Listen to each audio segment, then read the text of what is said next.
don't watch every season of The Bachelor or The Bachelorette, but I've seen enough. I mean, sometimes in life you just get so stressed that the only thing that can make you feel better is watching generically attractive people cry over nothing. Pre-COVID, The Bachelor followed a vague formula. Even if you're not familiar with the intricacies of the show, I can assume you know about the rose ceremonies and the weekly eliminations, but the location of the show would also change regularly throughout the season. The first night, all the contestants arrive in the limos and they have the cocktail party at the Bachelor mansion, and for the first couple of weeks, they have group dates and one-on-one dates somewhere within the vicinity of the mansion, but then after that, the traveling begins. There's usually a couple of phases to the traveling. Initially, they'll stay within the United States, but they'll pick some sort of exciting and sexy city, like New York or Miami or Las Vegas. And then they travel somewhere international and sexy, like Costa Rica or Singapore or Paris. And then they have the hometown dates and they're back in the United States for a while. But then for the last episode, they're usually back in the international and sexy location again. Now, I've watched enough episodes of The Bachelor to know what to expect each week. The character archetypes that form via producer intervention and strategic editing. The way people are supposed to behave in these very unnatural situations. And the rote and familiar dialogue as they go through the process of falling in love. The steps the show walks through as it lumbers towards the most dramatic season finale ever. Like Frankenstein's monster, resurrected season after season and forced to dance for my amusement. There have been 27 seasons of this show. 27 and 19 seasons of The Bachelorette. I have not seen them all, but from what I have seen, there is one episode that stands above the rest. As you may have surmised from my general demeanor and chaos of being, I love when the show gets weird and awkward. When people go off script in an unexpected and uncomfortable way, and then the formula begins to collapse in on itself like a dying star. Which brings us to Peter's season. Peter both looks and sounds like a guy I used to know named Brian. He's just got real Brian energy here. He was season 24's Bachelor, and for the purposes of this video, we will fast forward to week 4. The episode in question aired on January 27th, 2020. At this point, we've had the cocktail party, we've had a couple of rose ceremonies, there have been some dates, and some girls have been sent home. And Chris Harrison, the host of the show, comes to see the girls with an announcement. Ladies, it's time to pack up. Oh, where are you going? Where are you going? The excitement in the room is palpable as these girls wait to find out what sexy city they'll be traveling to. We'll begin in a city full of art, culture, and rock and roll. Peter's gonna meet you in Cleveland, Ohio. Ah, Cleveland, the most romantic of locales. The girls are thrilled.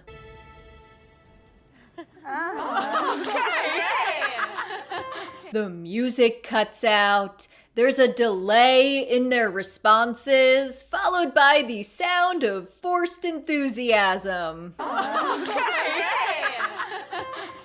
right. You got. Someone tries to say, yay, but it's the kind of yay that you say when you run into a girl who, like, used to live on your dorm floor back in college, and you can't really remember her name, but she tells you that she's getting married, and, like, you really don't care. In the general clamor of the girls getting up to go pack, you see one of them mouth the word Ohio with an expression of just like despair and confusion. Even in their one-on-one production interviews, they're very skeptical about Cleveland without trying to sound ungrateful. When I think of Ohio, I don't necessarily think romance, but I hope that Cleveland surprises us. Is there like some like hidden gems in Cleveland that we're not aware of? Then we get the establishing shots of Cleveland, filmed on a beautiful day, while Peter reads out his talking points from the Cleveland Tourism Board. This is where Superman came from.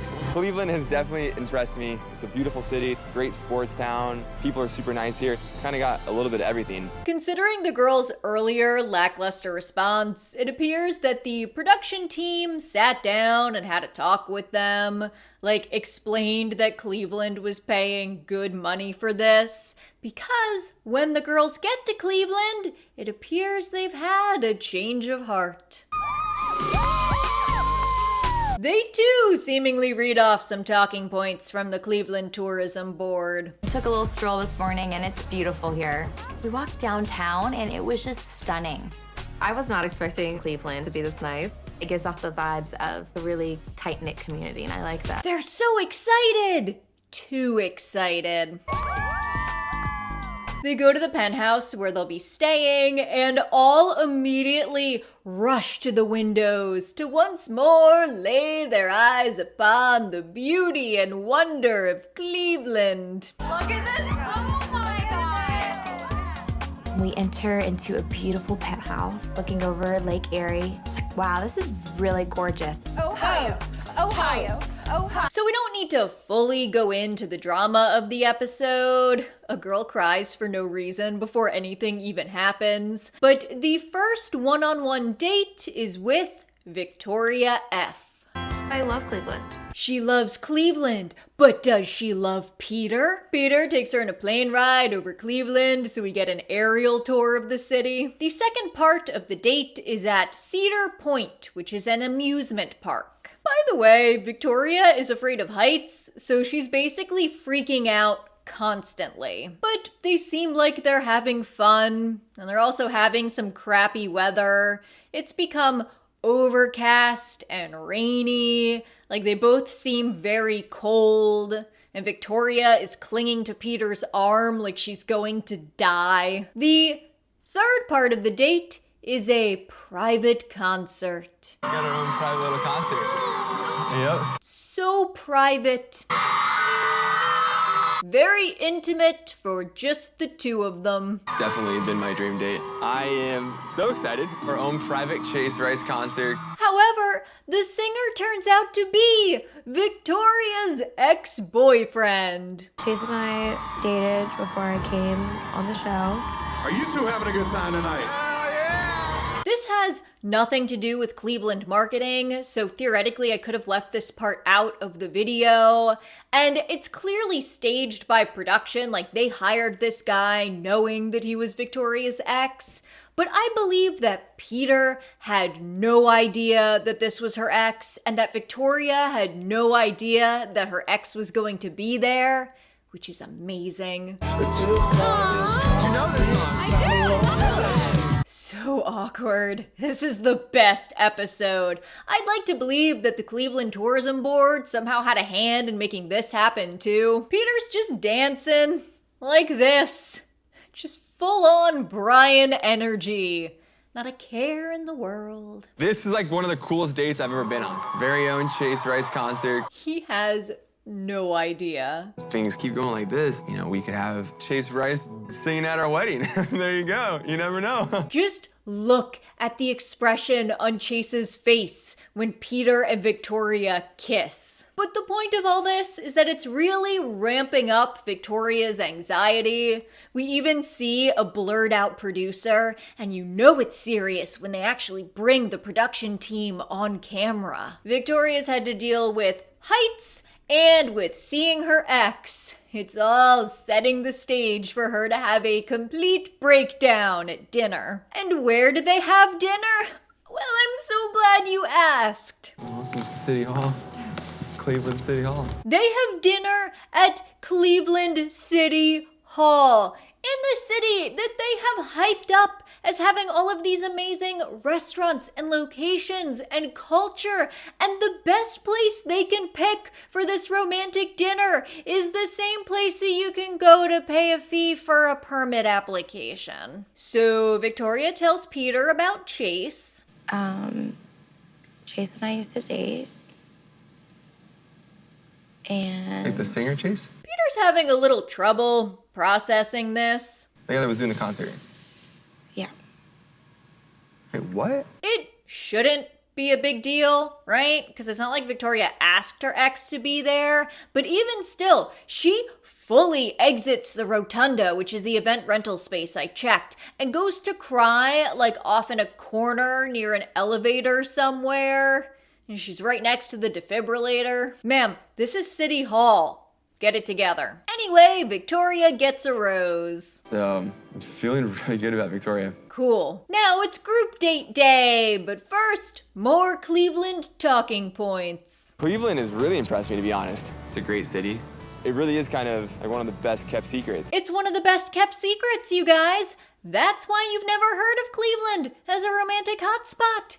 They've been keeping the secret. You too could dine and cry at City Hall if you dream hard enough. The group date is just doing sports at the local First Energy Stadium with some sports guys. The girls play football and the one guy explains the game, and it's like he's explaining it directly to me. We can't let them run and make a touchdown, because they make a touchdown, then they score, and then we're at a disadvantage. Touchdown equals score equals bad. Got it, coach. I actually went down an internet rabbit hole about the Cleveland Browns and like the origin of their name and their relationship with the Baltimore Ravens and how their lack of a logo has kind of essentially become their logo, but how they kind of have this mascot that's a little brownie, which is a type of elf. He's on my shirt. Hold on, if I stand up a little bit, this guy. He is a brownie, which is a type of elf / sprite, but most people don't know what a brownie is unless you're talking about desserts. Anyway, the Cleveland Browns are now my favorite NFL team. Back to the show, they have the cocktail party, girls cry, Peter almost cries, a girl that was eliminated in the last episode just shows up in Cleveland. At least she didn't go to Cleveland with some guy named Leland who she met at the bank. There's nothing wrong with Ohio, except the snow and the rain. Two of the girls fight and they accuse each other of lying, and the rest of the girls are mad because this fight ruins the whole date. And either way, Peter just really Brianed things up. He is both confused and easily manipulated. He looks at some sharks for a while, and I wanted to make a joke about how Peter has about as much of a backbone as those sharks, but then I looked it up, and sharks do have a backbone. They do have a vertebrae, but it's made out of cartilage instead of bone. And then I went down another internet rabbit hole about shark facts. It's amazing this video got made. Anyway, this drama has nothing to do with Cleveland, but Cleveland really got its money's worth this episode. The second one-on-one date is with Kelsey, and she and Peter just go and walk around Cleveland and explore the city for a while, and while they're out, a pierogi cart just like parks itself right in their path. You guys ever had a pierogi? A pierogi? The fact that I just get to walk around the city and like share these moments with him What do you think? kind of reminds me of home. There you Yeah. go. So you're telling me that if I go to Cleveland to see my favorite NFL team, the Cleveland Browns, play in their home stadium, pierogi carts will just appear as if by magic. By the way, the spirit of my Polish grandmother would like me to tell you that saying a pierogi is incorrect because pierogi is already plural. The singular would be pierog. There's a super impromptu polka dance in the square. It's so random and definitely unstaged. They soapbox race and they beat a couple of children. They must be so proud of that victory. They have dinner on a boat. She cries, Peter cries, their tears give me strength. Instead of a concert, they have fireworks, but it gets really awkward when Kelsey has to tell him that the fireworks are her ex-boyfriend. Just kidding, this isn't a Chuck Tingle book. More drama wraps up the episode. The girls all get mad right before the rose ceremony, and like one by one, they just rip into Peter. It's great. And just like, oh my God, so much disappointment. And just frustration from all those girls walking in. They're not holding back, and obviously they're upset at me and they're pissed. By the way, this episode is on HBO Max, and you can just 100% watch it with zero context. Overall, I don't have any particularly strong feelings towards Cleveland. I've never been there, but there are a lot of places I've never been. I acknowledge that some people may say that Cleveland rocks. And they may say it very aggressively while advancing on you. But Cleveland is not exactly a known romantic destination, which is probably exactly why Cleveland paid to have The Bachelor film there. We don't know how much the Cleveland Tourism Bureau, which is called Destination Cleveland, actually paid to have The Bachelor film there. We do know that Fort Lauderdale paid $313,000, and Richmond, Virginia paid almost $500,000. Just for fun, here's a fact. Destination Cleveland is primarily funded by the local county bed tax. This accounts for 94% of the revenue. This is a tax paid by anyone who stays at a hotel or an Airbnb within the county. It's just added to the bill at the end of your stay, like any other fee. Destination Cleveland receives 40% of the county's bed tax, but it is still a tax, and the remainder of the money goes to fund other local programs and construction and infrastructure and whatnot. This is pretty standard across the United States, so while part of me does want to spin this into a crazy clickbait headline, something like, "Your tax dollars went to The Bachelor! Rise up, Ohio, and rebel!" That wouldn't be technically accurate. Plus, I do consider this to be money well spent. By the way, on Buffy the Vampire Slayer, Sunnydale sits on top of the Hellmouth. But did you know that there's another Hellmouth? And do you know where that other Hellmouth is located? Are you good at solving riddles via context clues? There's another one in Cleveland. It's in Cleveland. Turns out, the pierogi cart is a lie. That cart usually sells hot dogs, and they turned it into a pierogi cart just for this show. I feel deceived.